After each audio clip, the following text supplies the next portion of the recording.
Hey guys, this is Chuck Fan Media here, and today I'm going to rank all the Illumination movies from worst to best. I know Illumination may not be most of the people's cup of teas, but the truth is, if it's not your cup of tea, that's fine. But anyways, I'm going to rank all the Illumination movies, 11 of them, with Minions The Rise of Gru and the Super Mario movie coming this year. Wait a minute. The Mario movie got delayed to April 7, 2023. So that means the only 2022 Illumination movie is Minions The Rise of Gru coming on July 1st. Without further ado, let's get this ranking started. But this afternoon, everyone will meet the new bunny.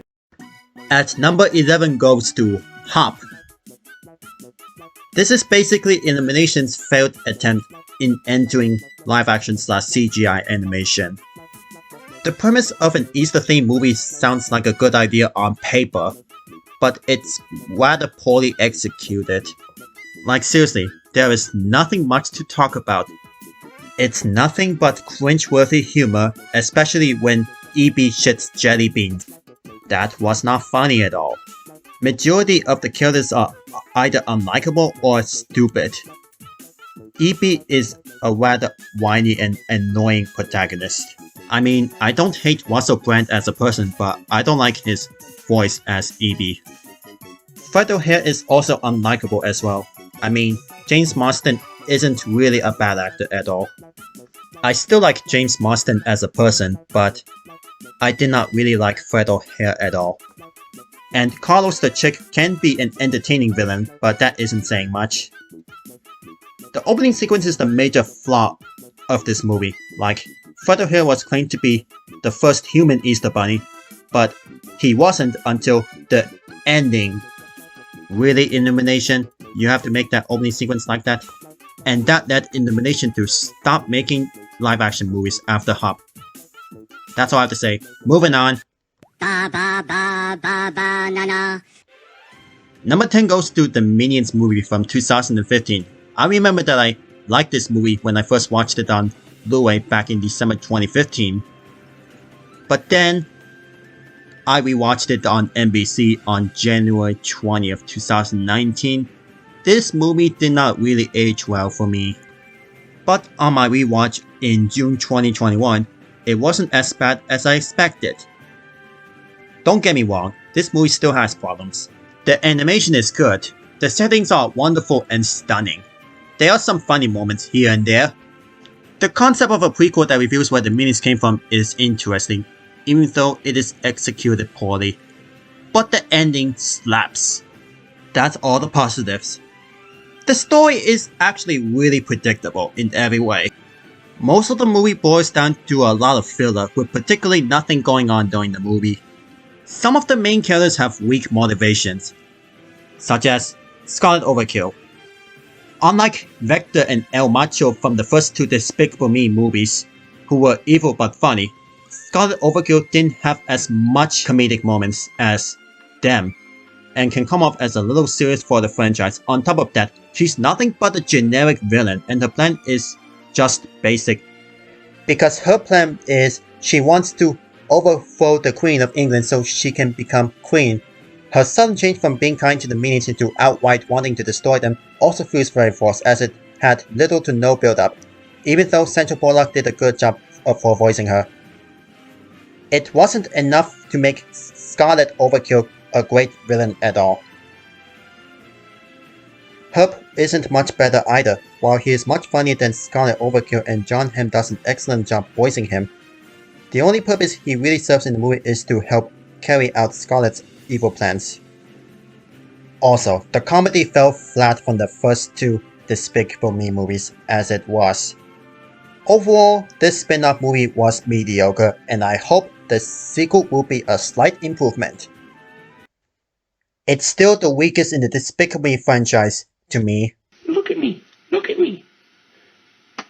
Up here! Up here! Number 9 goes to The Secret Life of Pets 2. This feels like a massive step down from the first Secret Life of Pets movie. But at least it did not copy Toy Story in every way. The film's animation is still pretty good. There's even a traditionally animated sequence in Snowball's fantasy, which is honestly fantastic. Like the first movie, most of the characters are at least still likable. Patton Oswalt honestly did a good job voicing Max in the sequel.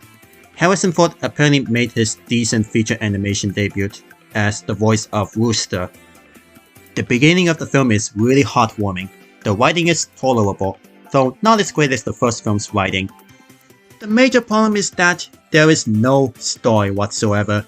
Instead, the movie is split into 3 episodes, similar to what Cinderella 2 and Belle's Magical World have. All 3 segments are extremely boring and predictable, and none of which are connected to each other until the climax of the movie. This one isn't at all that funny, as some of the jokes come off as awkward, juvenile, childish, and occasionally a bit uncomfortable. Sergi is mostly an annoying ringmaster villain that does not have any motivations whatsoever. I'll admit, Daisy is actually a hilarious character in the Secret Life of Pets sequel. Overall, this movie is a C for mediocre, and the first movie is a lot better, which I'll get into this movie later. Tomorrow is Christmas. It's practically here. I'm really shocked to say that The Grinch 2018 from Illumination is actually an okay movie adaptation of Dr. Seuss's Christmas classic. The movie has an amazing animation, as the art style itself is at least somewhat very accurate to the Dr. Seuss books, although it still has some out-of-place designs and the lazy reuse of assets that make it rather distracting for Illumination standards. The designs look generally favorable to the book and the animated special. The movie did suffer the same pointless backstory as the 2000 live-action Grinch film adaptation. And another main problem with this film is that the pacing is too fast. While the voice acting is good overall, I was not a fan of Benedict Cumberbatch's voice as the Grinch. And I also wasn't a fan of Tyler the Creator versions of You're a Mean One, Mr. Grinch. Apparently the rest of the songs are catchy, and Danny Elfman's score is amazing. Overall, at least Illumination tried their best on adapting the Dr. Seuss holiday classic book, as well as the animated special, but I don't think it can top the original animated TV special. I speak for the trees. Let them grow. Let them grow. The Lorax was the first Illumination movie that I saw, although I didn't watch the first Despicable Me at the time I was a kid. I actually saw this movie twice in 2012. One in the airplane, and the second time it was on a rental DVD. The first time I thought it was a good movie. The second time I thought it was not as good as I remember. Don't get me wrong, it's a decent Dr. Seuss movie adaptation. I really like Danny DeVito as the voice of the Lorax. He was a great choice to voice the title character. My favorite song in this movie is the Let It Grow song. It is really catchy. The voice acting is overall decent. There are some likable characters. And I also like the film's theme message about the environment issue. But the problem is most of the characters are unlikable. O'Hare is obviously a weakest villain. The movie was kinda too lighthearted in every way. I was going to consider it to be one of the weakest Dr. Seuss movie adaptations to date, but thanks to some likable characters and the decent musical score by John Powell, I guess it's still a decent score. Congratulations. I'm a bad boy. For the long time, my ratings on the Despicable Me movies, especially the main ones, remained the same in my reviews, except one sequel that I probably gave a bit too much credit on. And that is Despicable Me 3. Don't worry, I still enjoy this movie. The main story about Gru meeting his brother is still interesting. The humor is also still hilarious as always in this movie. The characters once again are still very likable, although Drew can be annoying sometimes. Balthazar Brett makes this film great, thanks for Trey Parker's performance. The idea of an 80s themed villain that used to be on TV is also very creative and interesting.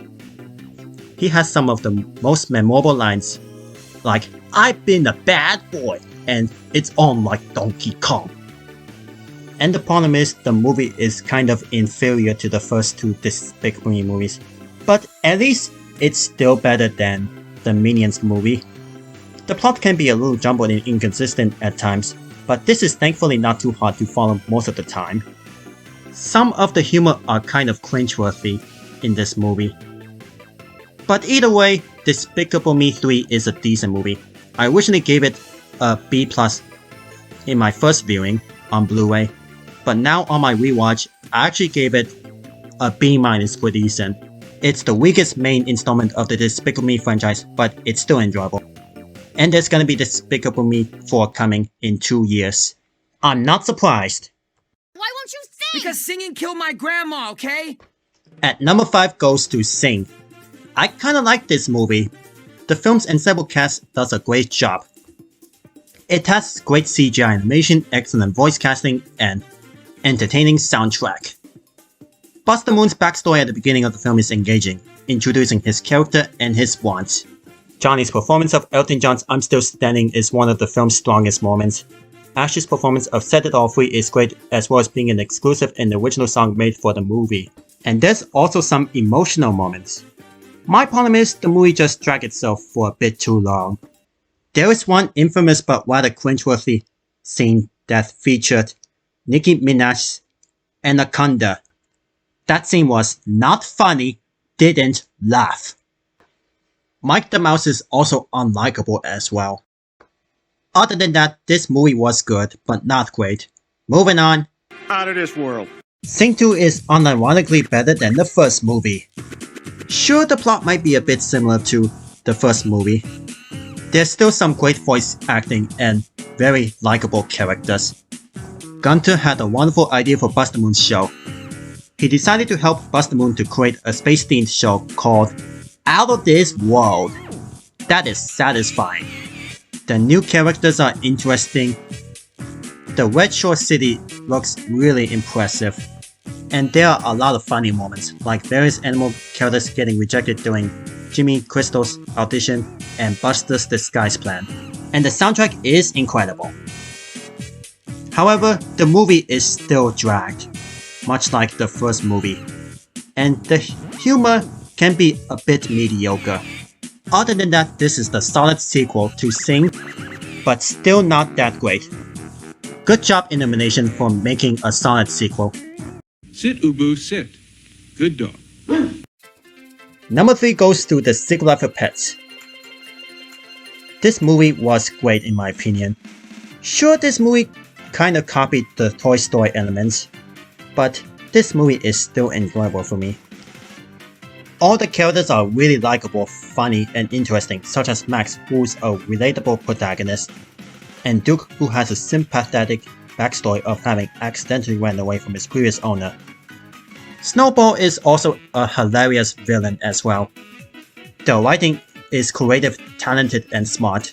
The animation was amazing, and there was a huge amount of funny jokes, even some hilarious jokes. So yeah, I remember watching it on NBC and on Blu-ray, and it's still great. It's also one of Illumination's best movies. Number 2 goes to Despicable Me 2. I'll admit, this was actually the first Despicable Me movie that I saw, and this sequel slaps. The animation is gorgeous.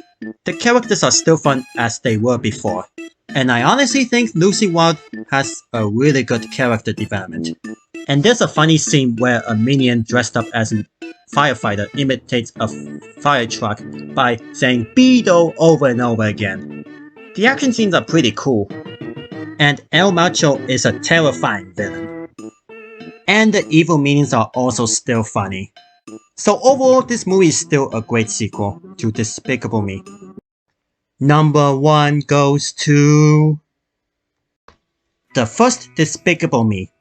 It is an amazing start of Illumination entertainment. The idea for a movie where the protagonist is a villain who has a change of heart is very original and creative. The movie's writing is very entertaining and well written. Many of the characters are likable and fun, especially for Gru. Gru is a sympathetic character and his motivations for being a villain are understandable. The minions are honestly really funny in this movie. The humor is also hilarious and creative. Even some of the bathroom humor is funny, with Gru's plan being one example. Vector is a really hilarious villain. Many of the vocal performances are very fantastic and quite amazing, especially Steve Carell as the voice of Gru. And a lot of Pharrell Williams songs are very astounding. And there is one funny moment where Gru said, "I will stuff you all in the crust." That is hilarious. And as you can tell, this film has a lot of amazing action sequences. What an amazing way to start Illumination. So thank you for watching my ranking on all Illumination movies. I'll see you guys later.